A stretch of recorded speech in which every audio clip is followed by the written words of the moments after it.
കേരളം മുഴുവനും പ്രാർത്ഥനയോടെയാണ് അർജുനു വേണ്ടി കാത്തിരിക്കുന്നത്. എന്നാൽ നിർഭാഗ്യവശാൽ 7ാം ദിനവും തിരച്ചിലിന് ഫലം കണ്ടില്ല.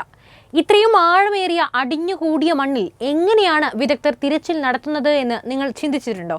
റഡാർ ഉപയോഗിച്ച് നടത്തിയ തിരച്ചിലിനെ കുറിച്ച് നിങ്ങൾ പലയിടങ്ങളിൽ നിന്നും കേട്ടുവെങ്കിലും അതിന്റെ പ്രവർത്തനം എങ്ങനെയാണെന്ന് നിങ്ങൾക്കറിയാമോ? മണ്ണിടിച്ചിലും ഭൂകമ്പവും മറ്റും ഉണ്ടായാൽ മണ്ണിനടിയിൽ കിടക്കുന്ന ആളുകളെയും മറ്റും കണ്ടെത്താൻ ഉപയോഗിക്കുന്നത് ഈ പറയുന്ന റഡാർ ഉപയോഗിച്ചാണ്. ഭൂമിക്കടിയിലേക്ക് തരംഗങ്ങൾ അയച്ചാണ് പരിശോധന നടത്തുന്നത്. അതിനെക്കുറിച്ചാണ് നമ്മൾ ഇന്ന് പറയുന്നത്. ഷിരൂരിൽ മണ്ണിടിച്ചിൽ കുടുങ്ങിയ അർജുനെ 7ാം ദിവസവും കണ്ടെത്താനായില്ല. അർജുനും ലോറിയും കരയിൽ ഇല്ലെന്ന് സൈന്യം തിരിച്ചറിഞ്ഞതോടെ ഇനി തിരച്ചിൽ പുഴയിലേക്ക് കേന്ദ്രീകരിക്കുകയാണ്. മണ്ണിടിച്ചിലുണ്ടായ പുഴയിൽ ഡ്രെഡ്ജിംഗ് നടത്തുമെന്നാണ് പറയുന്നത്. പുഴയിൽ തിരച്ചിലിനായി NDRF സംഘം എത്തുമെന്നും അറിയിച്ചിട്ടുണ്ട്. റോഡിൽ ലോറി കുടുങ്ങിയിരിക്കുകയാണെന്ന സംശയത്തിലാണ് ഇതുവരെ തിരച്ചിൽ നടത്തിയത്. എന്നാൽ 98% മണ്ണ് നീക്കിയിട്ടും അർജുന്റെ ലോറി അവിടെ എങ്ങും കണ്ടെത്താൻ സാധിച്ചിട്ടില്ല. ലോറി ഇടിഞ്ഞു വീണ മണ്ണിനൊപ്പം ഗംഗാവലി നദിയിലേക്ക് പതിച്ചിട്ടുണ്ടാകാമെന്നാണ് സൈന്യം കരുതുന്നത്. അതിനാൽ ഇനി പുഴയിൽ തിരച്ചിൽ നടത്താനാണ് തീരുമാനം. റഡാർ ഉപയോഗിച്ച് പുഴയിൽ തിരച്ചിൽ നടത്തിയെങ്കിലും വലിയ അളവിൽ മൺകൂനയുള്ളത് വെല്ലുവിളിയാണ്.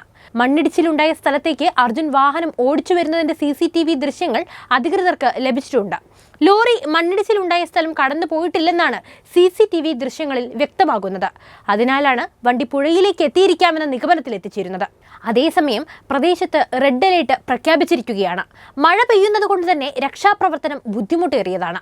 ചൊവ്വാഴ്ചയാണ് അർജുനെ കാണാതായത്. അർജുൻ അവസാനമായി സംസാരിച്ചത് മണ്ണിടിച്ചിലുണ്ടായ പ്രദേശത്തു നിന്നുമാണ്. ഈ പ്രദേശത്ത് നിന്നാണ് ലോറിയുടെ GPS സിഗ്നൽ ലഭിച്ചതും. മണ്ണ് ഇടിഞ്ഞു വീഴുമ്പോൾ ഇവിടെ 3 ടാങ്കറുകളും 1 ലോറിയും 1 കാറും നിർത്തിയിട്ടിരുന്നു.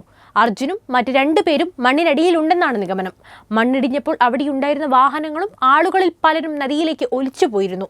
ചായക്കട ഉടമ, ഭാര്യ, 2 കുട്ടികൾ, ഇവരുടെ ബന്ധു, തമിഴ്നാട് സ്വദേശിയായ ടാങ്കർ ലോറി ഡ്രൈവർ, തിരിച്ചറിയാത്ത ഒരാൾ എന്നിങ്ങനെ 7 പേരുടെ മൃതദേഹങ്ങൾ ഇതുവരെ ഇവിടെ നിന്നും ലഭിച്ചിട്ടുണ്ട്. ഇനി നമുക്ക് റഡാറിന്റെ പ്രവർത്തനത്തെ പരിചയപ്പെടാം. എങ്ങനെയായിരിക്കും റഡാർ പ്രവർത്തിക്കുന്നത്? ജീവന്റെ തുടിപ്പും ഇതിലൂടെ നമുക്ക് മനസ്സിലാക്കാൻ സാധിക്കുമോ? മണ്ണിനടിയിൽ കുടുങ്ങിക്കിടക്കുന്ന വസ്തുക്കളെ കണ്ടെത്താൻ ഏറ്റവും അനുയോജ്യം റഡാർ ഉപയോഗിച്ചുള്ള തിരച്ചിലാണ്. ഗ്രൗണ്ട് പെനിട്രേറ്റിംഗ് റഡാറാണ് ഇതിനായി ഉപയോഗിക്കുന്നത്. ഒരു ആന്റിനയിൽ തരംഗങ്ങളെ ഭൂമിക്കടിയിലേക്ക് കടത്തിവിടും. തരംഗം സഞ്ചരിച്ച് ആന്റിനയിലേക്ക് തിരികെ എത്തും. ഈ തരംഗങ്ങളെ വിശകലനം ചെയ്താണ് ഭൂമിക്കടിയിൽ എന്താണ് ഉള്ളതെന്ന് നമുക്ക് മനസ്സിലാക്കാൻ സാധിക്കുക. ഒരു വീൽ ചെയർ പോലെ ഇത് ഉന്തിക്കൊണ്ട് നടന്നാണ് നമ്മൾ ഉപയോഗിക്കുക. ഇവ എല്ലാത്തരം പ്രദേശങ്ങളിലും ഉപയോഗിക്കാനും സാധിക്കും. സംശയമുള്ള സ്ഥലങ്ങളിലെല്ലാം റഡാർ എത്തിച്ച് തരംഗങ്ങൾ അയച്ച് പരിശോധിക്കാം. റഡാറിൽ നിന്ന് ലഭിക്കുന്ന ആംപ്ലിറ്റ്യൂഡും മറ്റും പരിശോധിച്ചാണ് എന്ത് തരം വസ്തുവാണ് അതിനടിയിലുള്ളതെന്ന് നമുക്ക് കണ്ടെത്താൻ സാധിക്കുന്നത്. പലതരം റഡാറുകൾ ഉപയോഗിക്കുന്നുണ്ട്. 1 മീറ്റർ മുതൽ 20 മീറ്റർ വരെ ആഴത്തിലുള്ള വസ്തുക്കളെ കണ്ടെത്താൻ ഇതുവഴി നമുക്ക് സാധിക്കും. 20 മീറ്ററിലും ആഴത്തിലുള്ള വസ്തുക്കളെ കണ്ടെത്താൻ സാധിക്കുന്ന റഡാറുകളുമുണ്ട്. സിഗ്നലിന്റെ ഫ്രീക്വൻസിയും ഉപയോഗിക്കുന്ന ആന്റിനയുടെ എണ്ണവും അനുസരിച്ചായിരിക്കും റഡാറിന്റെ പ്രവർത്തനം.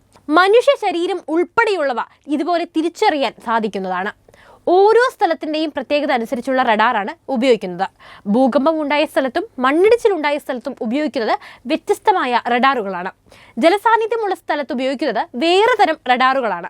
തരംഗങ്ങൾ അപഗ്രഥിച്ച് ലഭിക്കുന്ന ഫലം വളരെ കൃത്യവുമായിരിക്കും. അതായത് മണ്ണടിയിൽ മനുഷ്യ ശരീരമാണോ അതോ ലോഹമാണോ അല്ലെങ്കിൽ മറ്റെന്തെങ്കിലുമാണോ എന്ന് നമുക്ക് കൃത്യമായി ഇതിലൂടെ മനസ്സിലാക്കാൻ സാധിക്കും. ഖനനം നടക്കുന്ന മേഖലയിലും മണ്ണിടിച്ചിലുണ്ടാകുന്ന മേഖലയിലും റഡാർ കൃത്യമായിട്ട് തന്നെ പ്രവർത്തിക്കുകയും ചെയ്യും. പരിശോധന ആരംഭിച്ച് മിനിറ്റുകൾക്കുള്ളിൽ ഫലം ലഭിക്കുകയും ചെയ്യും. കാണാതായ ആളുടെ കയ്യിൽ ഫോണോ മറ്റെന്തെങ്കിലുമോ ഉണ്ടെങ്കിൽ അത് നമുക്ക് വളരെ പെട്ടെന്ന് തന്നെ അവരെ കണ്ടെത്താൻ സാധിക്കും. മണ്ണിനടിയിൽ കുടുങ്ങിയ ആൾക്ക് ജീവനുണ്ടോ എന്ന് കണ്ടെത്താൻ സാധിക്കുന്ന റഡാറുകളും നിലവിലുണ്ട്. ഹൃദയമിടിപ്പുണ്ടോ എന്ന് പരിശോധിച്ചാണ് ജീവനുണ്ടോ എന്ന് മനസ്സിലാക്കാൻ സാധിക്കുന്നത്. ഹൃദയമിടിപ്പ് പരിശോധിക്കാൻ സാധിക്കുന്ന തരത്തിലുള്ള സിഗ്നലുകൾ കടത്തിവിട്ടാണ് പരിശോധന നടത്തുക. ഷിരൂരിൽ മണ്ണിടിഞ്ഞ സ്ഥലത്തും ഏറ്റവും ഫലപ്രദമായി തിരച്ചിൽ നടത്താൻ സാധിക്കുന്നത് ഈ റഡാർ ഉപയോഗിച്ചായിരിക്കും. അപ്പോൾ നിങ്ങൾക്ക് ഇതിന്റെ വിവരങ്ങൾ മനസ്സിലായല്ലോ. നമുക്ക് എല്ലാവർക്കും ഒരുമിച്ച് അർജുന് വേണ്ടി പ്രാർത്ഥിക്കാം. ഈ വിഷയത്തിൽ നിങ്ങൾക്ക് എന്താണ് പറയാനുള്ളത്? എന്ത് തന്നെയായാലും കമന്റിൽ കുറിക്കൂ. ഒപ്പം വീഡിയോ ഇഷ്ടപ്പെട്ടാൽ വീഡിയോ എല്ലാവരിലേക്കും എത്താൻ ഷെയർ ചെയ്യാനും ശ്രദ്ധിക്കുമല്ലോ.